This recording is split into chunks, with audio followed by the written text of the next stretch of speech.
Ассаламағалейкум, біздің ойлап рухани подкастымыздың көрермені. Бүгін бізде ойлап рухани подкастымыздың кезекті қонағы атақты теолог, дінтанушы, атақты ұстаз Еркінбек Шоқай мырза. Ассаламағалейкум, қош келдіңіз. Уағалейкумассалам, рахматулла. Бұл ойлап подкасты, рухани подкаст. Қазіргі таңда өзіңіз білесіндей, бізде дәл қазір былай интернетте подкаст деген, интервью деген өте көп, бірақ оның барлығы былай қарасаң көңілден шықпайды. Арзан әзілдер, арзан бір неше түрлі бір болмайтын әңгімелер көп болады. Сол сөйтіп осылай бір разбавлять етейін дегеніміз, кішкене біздің көріп жатқан көрерменге де бір пайдасы тисін деп, жай ғана сөз емес, ұлы сөздер болса, ұлы адамдармен сөйлесіп көрейік деген осындай болған. Сол енді бүгін қонақта сіз, аға, қалыңыз қалай? Бірінші сұрақ, қалайсыз, қалыңыз қалай, немен айналыса, сол туралы кішігірім біздің көрерменге айтып жіберсек. Бисмиллахир-рахманир-рахим. Ассаламағалейкум, құрметті бауырлар, көрермендер. Біріншіден шақырғандарыңызға үлкен алғыс. Енді ұлы сөз болса да Алланың сөзі, Құран, одан кейін пайғамбарымыз саллаллаху алейхи ва саллямның хадисі. Бауырым өзің айтқандай, сол Алланың сөзінен, пайғамбардың хадисінен барынша бүгін әңгіме өрбітуге дайынбыз. Мен енді халім жақсы, шүкір, қызметтеміз, елдің қызметіндеміз, діннің қызметіндеміз, университетте сабақ береміз. Осы елге насихатымызды айтып жүрген қазақтың баласымыз. Ал Еркінбек аға, сізге қойылатын алғашқы сұрақ, қазіргі таңда қоғамда жиі қойылатын сұрақ, бұл сұрақ бәрінің көкейінде жүр деп ойлаймын. Қазіргі таңда Құранды тәпсірсіз оқудың қандай қауіптері бар? Енді былай ғой, Құран бұл Алланың кәләмі. Біріншіден. Сосын Құран араб тілінде түскен. Құран жай кітап емес, бұл Құранның аяттары, Құранның сөздері жан жақты түрлі мағынаны беретін жайттар өте көп.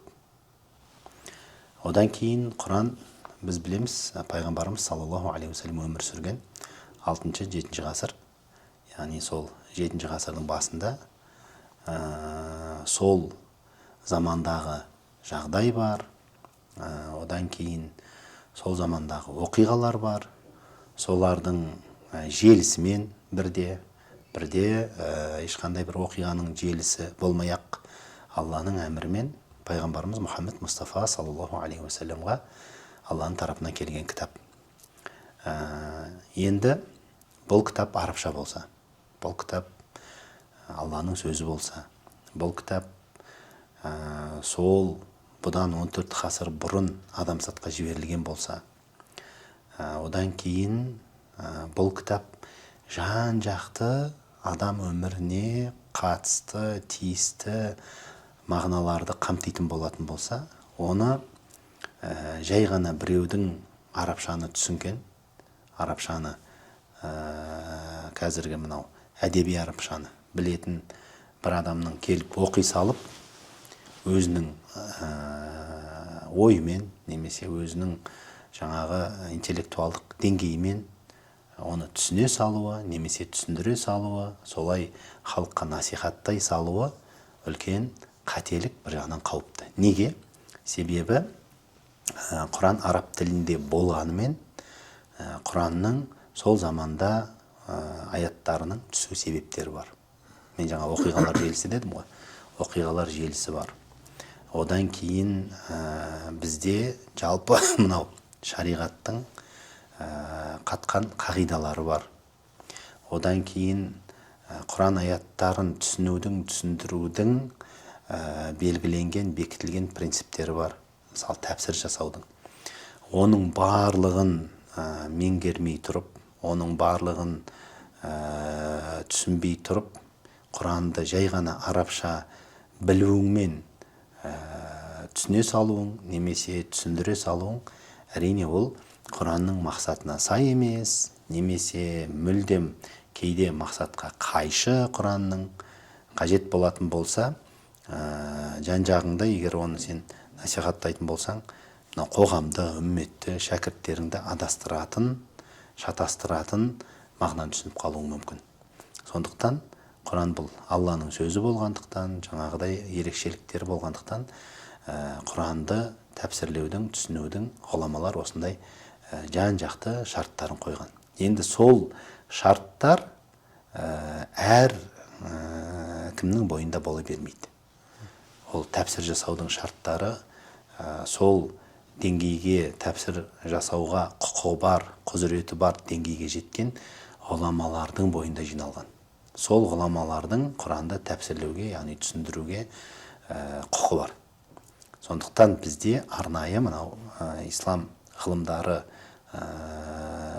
саласында тәпсір ғылымы деген, немесе тәпсір жасаудың принциптері деген арнайы сала қалыптасқан, арнайы пән бар.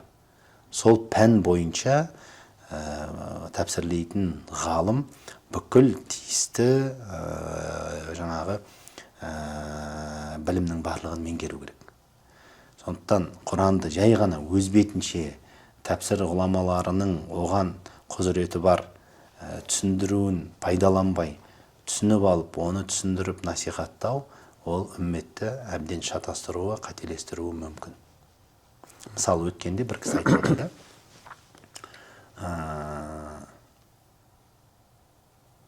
Алла Тағала Құранда сендер намазды оқыңдар дейді, намазды тұрғызыңдар дейді.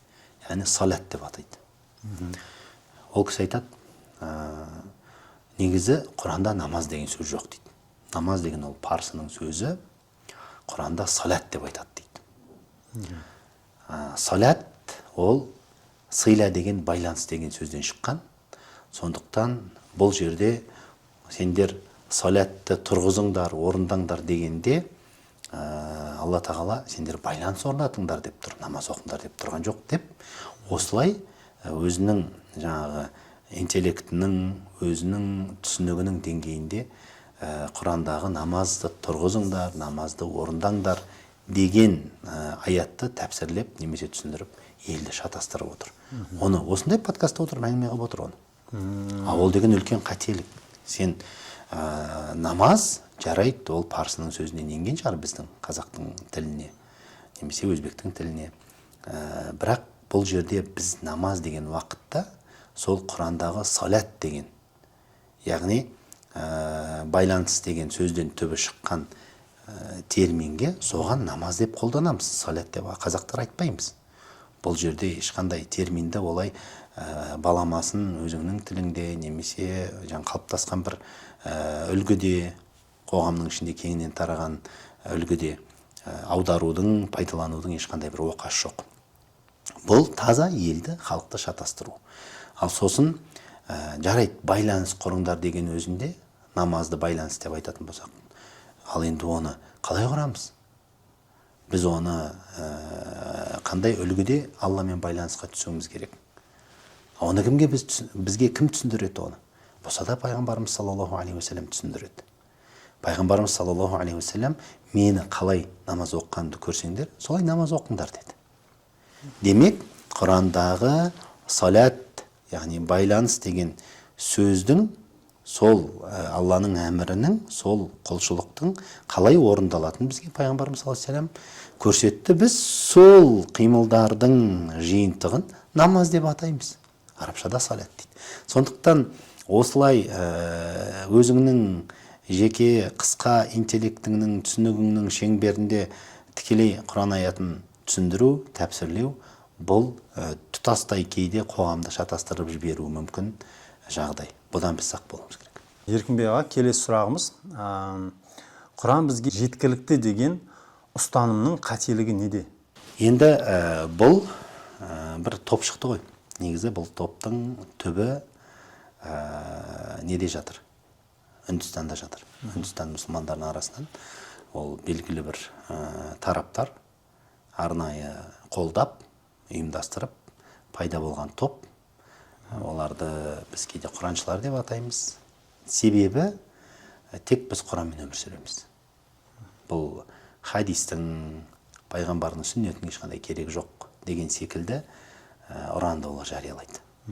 Сөйтіп тек Құранмен жүруіміз керек деп ойлайды. Ойлағанда солай насихаттайды, шын мәнінде Құранмен жүріп жатқандар шамалы. Ол белгілі ол. Бұл енді ар жағында негізі мынау үмметтің ішіне іріткі салу, үмметті ыдырату мақсатында пайда болған топ қой, енді оған ешқандай талас жоқ. Сондықтан бұл топтың ең негізгі қателігі қайда? Ең негізгі қателігі олар Құранның өзіне амал етпейді. Алла Тағала Құранда көп жерде айтады. Анзална илейкал китаба литубаййина линнаси ма нуззила илейхим дейді. Яғни пайғамбарымыз саллаллаху алейхи айтып отыр, саған кітапты түсірдік дейді. Не үшін? Сен адамдарға оларға не түскенін баяндап бересің дейді. Кімге айтып жатыр? Мұхаммед саллаллаху алейхи уассаламға айтып жатыр. Сосын тағы бір аятта айтады. Вама атакумур расулу фахузуху вама нахакум анху фантаху дейді. Сендерге Алланың елшісі нені алып келген болса, нені айтқан болса, нені үйреткен болса, нені бұйырған болса, сендер оны ұстаныңдар. Неден қайтарған болса, одан тыйылыңдар дейді. Қарапайым екі ғана аят. Құран өзі айтып отыр. Не үшін түсірдік? Пайғамбарымыз саллаллаху алейхи уассалам Құранды, Алланың аяттарын, адамдарға келген сөздерін Пайғамбарымыз саллаллаху алейхи уассалам қалай түсіндірді? Сүннетімен түсіндірді, хадиспен түсіндірді. Хадис деген, сүннет деген ол пайғамбардың сөзі, пайғамбардың бір оқиғаны, бір құбылысты мақұлдауы, немесе оның амалы, осы үшеуі сүннет деген. Яғни Құраннан сүннетті, пайғамбардың сөзін, амалын бөліп тастау ол мүмкін емес. Алла Тағала айтып тұр, сен оларға баяндайсың деп тұр. Енді Алланың әмірі ғой. Демек Құранның баянын білгіміз келсе, біз пайғамбардың хадистеріне жүгінуіміз керек. Біз пайғамбардың сүннетіне жүгінуіміз керек. Себебі Құранның аяттарын ең бірінші дұрыс мақсатымен, мазмұнымен, мағынасымен бізге түсіндіріп беретін ол Алланың елшісі. Себебі соған түсті ғой. Одан кейін екінші аятта айтып тұр, саған сендерге нені үйреткен болса, әкелген болса, оны қабылдаңдар дейді. Алланың әмірі ғой. Сен Құранмен жүретін болсаң, неге сен Алланың әмірін орындамайсың? Алла қабылдаңдар деп тұр ғой. Демек, Алланың елшісі нені айтса, оны орындаңдар. Нені жасаса, соны қабыл етіңдер. Нені мақұлдаған болса, демек, оны сендер де мақұлдаңдар. Сендер де ұстаныңдар деген сөз. Неден қайтарған болса, одан тыйылыңдар дейді. Пайғамбар неге тыйым салды? Қайта тыйылыңдар деп тұр. Мысалы, пайғамбарымыз саллаллаху алейхи уассалам үй есегінің етін жеуге бізге тыйым салған. Үй есегінің еті қазақта харам екенін білеміз ғой. Дұрыс па? Үй есегінің еті ол Құранда жазылмаған. Пайғамбарымыз саллаллаху алейхи уассалам хадисте оны тыйым салған. Сондықтан біз есектің етін жемейміз. Мұсылманның баласы. Көрдіңіз бе? Сондықтан ол Құран бізге жеткілікті, біз Құранмен ғана өмір сүруіміз керек, сүннеттің бізге керегі жоқ деген топ ең бірінші кезекте Құранға қарсы шығып жатыр. Ең бірінші кезекте Құранды жоққа шығарып жатыр. Келесі сұрақ, салаф ғалымдары Құран тәпсірінде нені ұстанған? Енді жалпы бізде Құранды тәпсірлеу ең бірінші Құран өз-өзін тәпсірлейді. Ең бірінші. Мысалы, Фатиха сүресінде мынандай аят бар. Ихдина сиротал мустақим, сиротал лазина ан'амта алейхим, гайрил мағдуби алейхим валаддаллин. Солай ма? Солай. Осы жерде Алла Тағаладан біз жалбарынып Фатиха сүресінде сұраймыз. Раббым, бізді тура жолыңа түсір. Ол кімнің жолы? Оларға сен нығмет бергендердің жолына бізді сал деп тілейміз. Ан'амта алейхим. Енді нығмет берілгендер кімдер олар? Олар қандай топ? Алла Тағала бұл жерде бізге не айтқысы келіп отыр? Екінші бір аятта Алла Тағала айтады. Улайка аллазина ан'ама Аллаху алейхим минан набийин вас-сиддиқина ваш-шухадаи вас-салихин дейді. Олар сондай Алла Тағаланың құлдары, Алла оларға нығмет берген дейді. Кімдер олар? пайғамбарлар, шыншылдар, шәһидтер, ізгі адамдар дейді. Демек, мынау Фатиха сүресіндегі Алла тағала оларға нығмет бергендер дегенде Алла тағала мына жақта екінші аятта Ниса сүресінде тәпсірлеп отыр. Құранды тәпсірлейді. Бұл ең бірінші тәсіл осы. Құран өз-өзін түсіндіріп отырады. Егер мысалы үшін біз Құранның өз-өзін түсіндіретінін ескермейтін болсақ, онда мына Фатиха сүресіндегі аятта біздің миымыз ашиды. Кімдер олар деп ешкім жауап таппай қалады. Бірақ Алла тағала жауап беріп отыр. Ол бірінші мәселе. Екінші, Құранды бағана аятта айтқанымыздай пайғамбарымыз саллаллаху алейхи уассалам тәпсірлейді. Пайғамбарымыз саллаллаху алейхи уассаламның хадисімен, пайғамбарымыз саллаллаху алейхи уассаламның сүннетімен Құранды біз ұғынамыз, түсінеміз. Пайғамбарымыз саллаллаху алейхи уассалам мысал үшінге намаз мәселесінде бағана Алла тағала намаз оқыңдар деді. Яғни орындаңдар деді. Ал қалай намаз оқимыз? Оны қалай орындаймыз? Ол не дүние, қалай байланысамыз? Жарайды, байланыс деген өзінде. Пайғамбарымыз саллаллаху алейхи уассалам не деді? Мен бағана айтып өттім. Мен намаз оқығандай оқыңдар деді. Демек, пайғамбарымыз өзінің намаз оқып көрсетуімен намазды орындаңдар деген аятқа әдемілеп тәпсір беріп отыр. Көрдіңіз бе? Әдемілеп тұрып тәпсір беріп отыр. Сондықтан ең бірінші Құран аяттарын біздің ғалымдарымыз Құран аяттарымен түсіндіреді. Құран аяттарымен түсіндіруге мұндай мүмкіндік болмаса, онда пайғамбардың хадистерінен іздейді, сүннеттен іздейді. Сүннеттен болмай жататын болса, сахабалардың сөзінен қарайды. Сахабалардың сөзінен қарайды. Ары қарай жаңағы араб тілін толық меңгерген, усулул фиқты, фиқ негіздерін, ислам құқығы негіздерін толық меңгерген, және Құранды толық жаттаған, пайғамбарымыз саллаллаху алейхи уассаламның сүннетінің, хадисінің барлығын толық меңгерген, тағы да басқа мысал үшін тақуалық жағынан оның жаңағы болмысы дұрыс адам өзінің хадисте болмаса, Құран аятында болмаса, өзінің иштихадымен, ізденісімен, яғни ол мүжтәһид ғалым, тәпсірші ғалым, өзінің ізденісімен Құран аяттарына не береді? Тәпсір береді. Құран аяттарына түсіндірме береді. Сондықтан сәләф ғұламаларының тәсілі осы. Сәләф дегенде не енді? Бұл сәләфи деген мағына емес әрине. Сәләф ғалымдары, бұл жерде менің түсініп отқаным сұрағында, ол алдыңғы буын. Пайғамбарымыз саллаллаху алейхи уассаламның заманында, бер жағындағы табиғиндердің заманындағы ғұламалар деген сөз ғой енді. Міне олардың тәсілі осылай болған. Келесі сұрағым Еркінбек аға, білімсіз адамның дін туралы сөйлеуіне Құран мен сүннетте қандай ескертулер бар? Сол туралы бір толық айтып берсеңіз. Енді Құран мен сүннетте ауыр ескертулер көп. Соның ішінде мен бір екеуін ғана айтайын. Пайғамбарымыз саллаллаху алейхи Алла тағала Құранда айтады: "Вала тақфу ма лайса лака бихи илм. Инна сам'a вал басара вал фуада куллу улайка кана анху мас'ула." Яғни Алла тағала тыйым салып тұр: сен өзің білмейтін дүниеге мұрныңды тықпа дейді. Қысқаша айтқанда, мұрныңды тықпа, болмайды, сен араласпа, білмейсің бе, араласпа, болды. Бұл тек қана шариғатқа ғана қатысты емес, қай салаға болса да қатысты. Сен білмейсің бе құрылыс саласына, мұрныңды тықпа, сен бүлдіресің о жақта. Сен медицинаны білмейсің бе, барып мысалы жаңа адам емдеумен айналыспа, адамдарды өлтіріп қоясың. Сен білмейсің бе, транспорт саласында, логистика саласында дұрыс білмейсің бе, айналыса-алмайсың ба, тықпа, болды.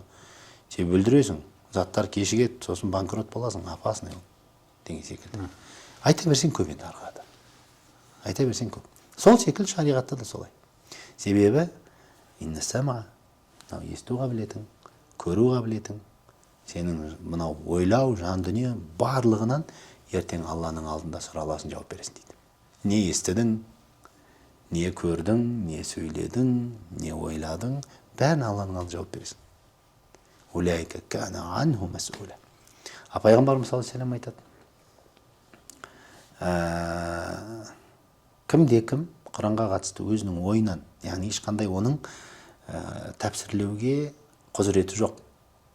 Бағанағы кісі секілді мен айтып өткен. Өзінің ойынан бір нәрсені айтатын болса, فَلْيَتَبَوَّأْ مَقْعَدَهُ مِنَ النَّارِ дейді. Өзінің ойынан ешқандай оның құзыреті жоқ, білімі жоқ, оның деңгейі жоқ, рұқсаты жоқ. Онда ол, егер Құранға қатысты сондай бір сөзді айтатын болса, онда ол тозақтан өзінің орнын дайындай берсін дейді. Яғни пайғамбарымыз ескертіп жатыр. Сен Алланың кәләміне қатысты, дінге қатысты абай бол. Сенің құзыретің болса, ол кезде жақсы. Құзыретің болмаса, ертең солай сен өзің білмейтін салаға мұрныңды тыққаның үшін, араласқаның үшін, әшейін жай ғана өзіңнің жеке ойыңмен аятты тәпсірлеп, сүннетті түсіндіргенің үшін, ертең сен тозаққа кіріптар болып қаласың, деп пайғамбарымыз саллаллаху алейхи ескертіп отыр. Бұл тек қана шариғат емес, бүкіл салаға қатысты. Сондықтан біздің халқымыз айтады, тауықты сойса да қасапшы сойсын дейді. Алла тағала Құран кәрімде «Вәлә юнаббиука мислу хабир» дейді. Маман секілді саған ешкім пайдасын тигізіп, тиісті жауапты бере алмайды дейді. «Фәсәл бихи хабира» маманнан сұра дейді. Сосын тағы бір аятта «Фәсәлу әхлә зикри ин кунтум ла та'ламун» дейді. Сендер саланың мамандарынан, білім иелерінен сұраңдар, білмейтін болсаңдар дейді. Сондықтан әркім өзінің шаруасымен айналысу керек. Пайғамбарымыз саллаллаху алейхи бір хадисінде айтады: «Хусну исламил мар'i таркуху ма ла яни». Яғни адамның, исламның дұрыстығының белгісі ол өзіне қатысты нәрсеге мұрнын тықпайды дейді. Бізде қазір кім болса сол әңгіме айтады ғой. Қай салада болсын. Мен таңғаламын, бірақ басқа салаларға мұрнын тықпайды. Шариғатқа, дінге енді бәрі білікті ғой. Ойбай, анау, ойбай жүрегің таза болса болды ғой, немесе тағы басқа әңгіме көп та. Шариғатқа, мынау Алланың дініне келгенде барлығы батыр болып кетеді ғой. Әй, сен байқа, қайта басқа сала. Дұрыс, ол салаға да мұрның тығып болмайды. Ол сала дүниенің саласы болғаннан кейін оның жауабы Алланың құзырында жеңілдеу. Бірақ Алланың атынан дінге қатысты әңгіме айту, ол Алланың құзырында оның жауабы ауыр. Жауабы ауыр оның. Алла Тағала «Вәлә тақулу лима тасифу әлсинатукумул кәзиба хәза халалун ва хәза харам литафтару алаллахил кәзиб» дейді. Тілдеріңе келген нәрсені әшейін жай мынау халал, мынау харам деп, мынау адал, мынау арам деп айта бермеңдер дейді. Алланың атынан жалған сөйлейсіңдер, Аллаға жала жабасыңдар дейді. Алла харам етіп тыйым салып тұр. Сондықтан шариғаттан бастап бүкіл салада, тек әрбір сала болсын, қандай мәселеде маман сөйлеу керек болды. Сол кезде қоғамда гармония болады. Мынандай сұрақ, Еркінбек аға, әлеуметтік желіде дін туралы сөйлейтін адамның дін туралы білімі қандай болу керек? Енді әлеуметтік желіде діни контент шығаратын адам, мен жаңа айтып өткенде, әлеуметтік желі деген қазір енді әркімге қолжетімді байланыс құралы ғой енді. Әркімге. Кішкентай оқушыға да, студентке де, бүкіл барлығына. Сондықтан әлеуметтік желі бұл өте жауапты құрал деп ойлаймын мен. Себебі сен әлеуметтік желіге бір ақпаратты шығару арқылы сен әрбір қоғамдағы азаматқа жолың болады. Әрбір қоғамдағы азаматқа сен ақпаратын жеткізе аласың.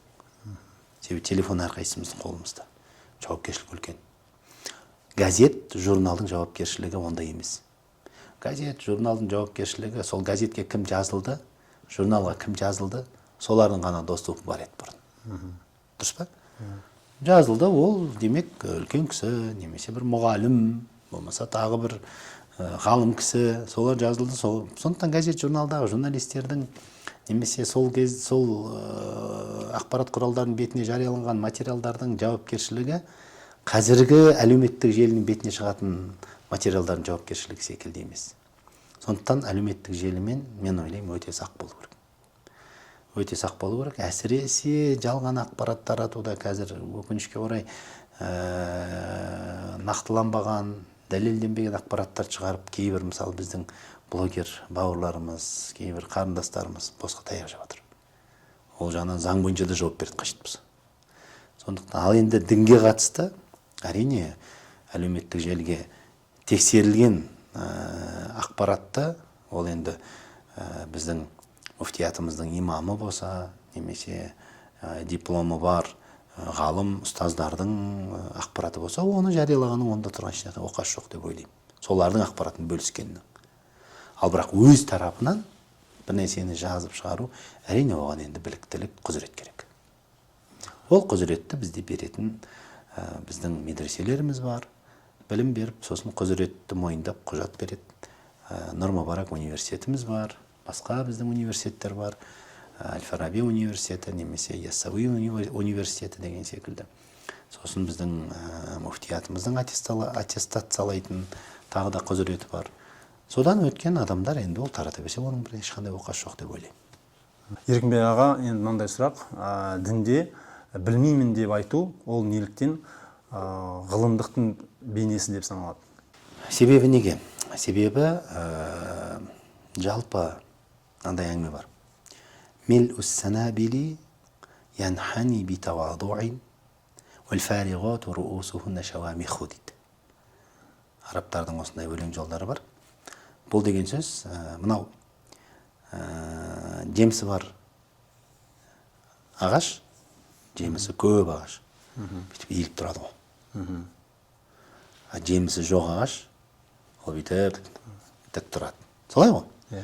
Сол секілді бұл өлеңде анау басында дәні көп, жемісі бар бидайдың сабағы дейді. Ол бүйтіп иіліп тұрады дейді. Кішіпейілділікпен.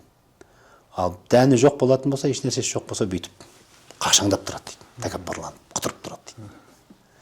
Сондықтан білмеймін деп айту негізі ол кішіпейілділіктің белгісі.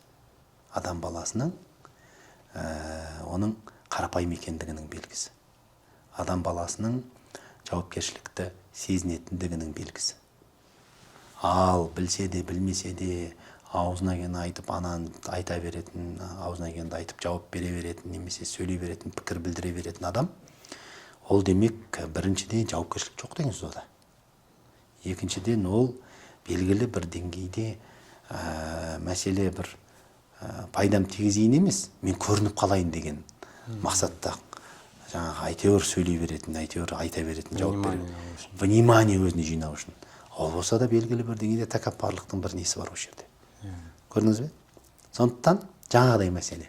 Адам білімді болған сайын ол кішіпейіл болады. Адам білімді болған сайын қарапайым болады. Білімді болған сайын жауапкершілікті сезінеді. Сондықтан ол білмеймін деп айтудан ешқандай арланбайды. Ол намыстанбайды. Білмейтін нәрсесін білмеймін деп айтады. Білмеймін деген нәрсені, білмейтін нәрсесін білмеймін деп айтады. Неге? Себебі білмей жауап беретін болса, адастырады ғой адамдар, жауапкершілік бар ғой ода. Түсіндіңіз бе? Сондықтан білмейтін нәрсені білмеймін деп айту ол үлкен адамның бойындағы ерекше қасиет. Келесі сұрағымыз, қазіргі жастар сенімді ғалым мен жай уағызшыны қалай ажырата алады?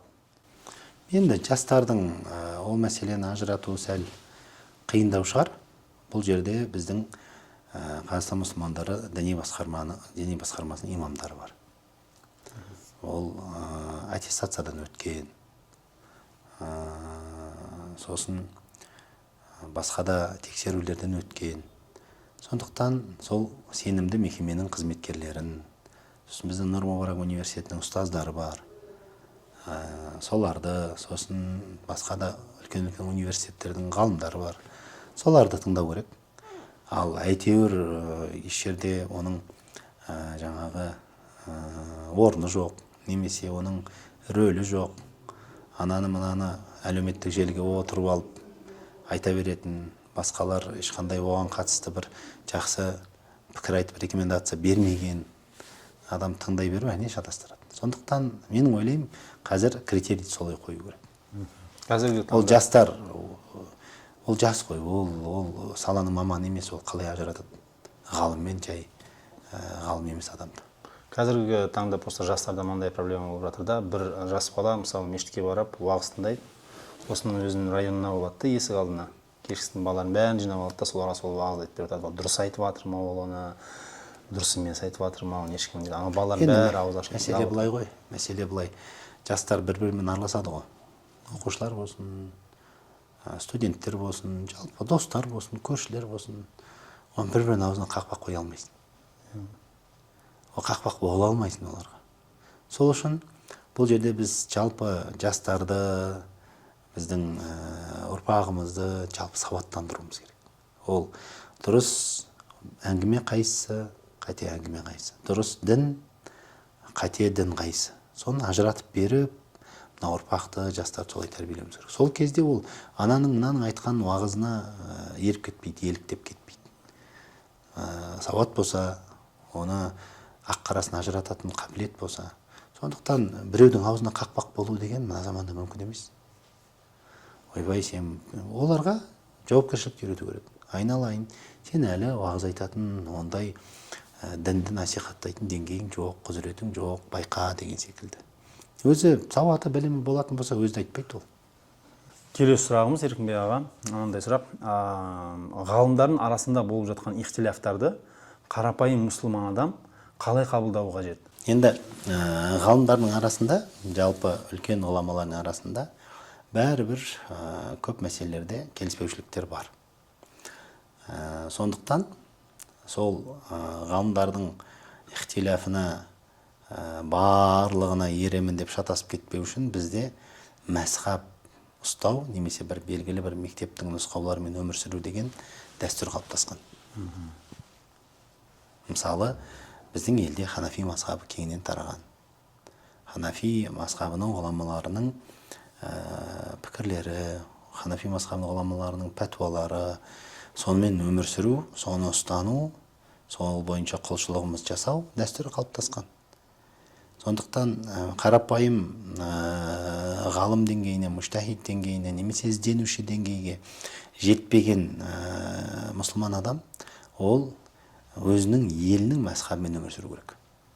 Өзінің елінде муфтияты бар, өзінің елінде имамдары бар, сол мәзһабымен өмір сүрсе, онда ғалымдардың ихтилафына қатысты ода ешқандай проблем болмайды. Ал егер ананың ихтилафы, мынаның ихтилафы деп бір күні мынаның пікірін ұстанады, екінші күні ананың пәтуасымен өмір сүретін болса, онда ол діні быт-шыт болады оның. Ол ихтилафтарды талдайтын, оны таразылайтын, оның қайсысы дәлелі күшті, қайсысы әлсіз екенінің барлығын бізге айтып баға беретін ізденушілер, ғалымдар, ол саланың мамандары, қарапайым адам оны жасай алмайды. Қарапайым адам сол өзінің имамының мәзһабында болу керек. Сол кезде ешқандай дау дамай оған зиян болмайды. Келесі сұрағымыз Еркінбек аға, дін үйренуші адам қай кезде өзгелерге насихат айтуға лайықты болады? Енді дін үйренуші адам қашан ол сол ұстазы оған ресми түрде рұқсат береді.